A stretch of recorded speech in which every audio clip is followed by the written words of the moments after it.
Hi everybody, it's Miss Chloe from Naples Regional Library here for another DIY Monday. I was browsing around on Creative Bug, one of the library's free e-resources for crafting projects, to look for some ideas for today's video, and I found a really cool video about how to grow your own rainbow here at home. And we are going to learn about color mixing and absorbency.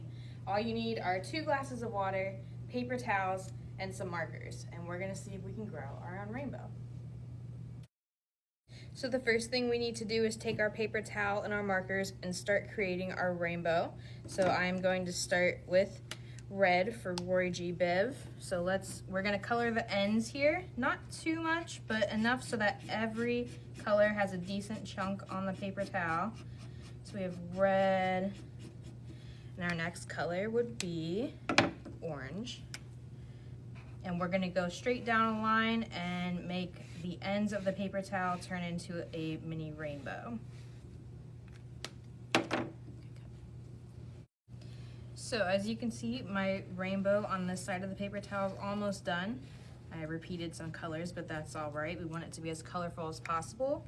Now that you have one side of the paper towel finished, you're gonna wanna do the same colors on the other side and see if we can get our colors to mix. So I'm gonna start over here on this side with yellow. Okay, so now I have my rainbow pattern repeated on both sides of my paper towel. I'm going to take my 2 cups of water, and what you do is stick the end of the paper towel in the water so that we can make our colors start to mix and grow our rainbow. Now, let's see if this works.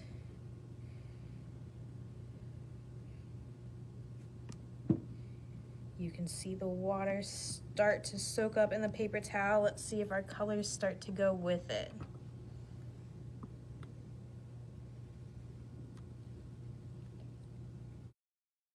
Okay guys, our rainbow has been growing for a few minutes, and as you can see, all of our colors blend together really nicely. This shows you some good absorbency properties and color mixing properties.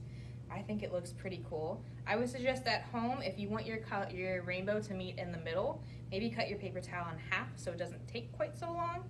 But other than that, I think this is a really cool way to grow your own rainbow. And you can look on Creative Bug, go to collierlibrary.org to access that resource and find some other cool ideas to do at home. And we'll see you next Monday. Bye everybody.